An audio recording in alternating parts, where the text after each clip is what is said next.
Hello guys, welcome on control panel overview video in the HISENSE Dishwasher HV.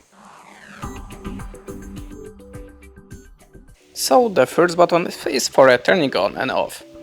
The next one is a auto program. This one is eco.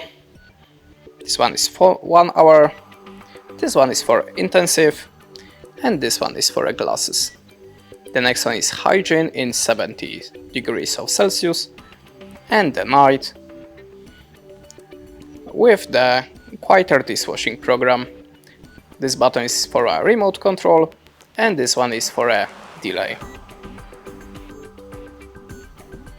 This one is for a delay, and this one is for a speed wash. Delay and speed wash. Sorry about that, I'm a little confused. This one is for a all dry, and this one is for a start and stop. That's it. Thanks for watching, leave us a like or a comment, and goodbye.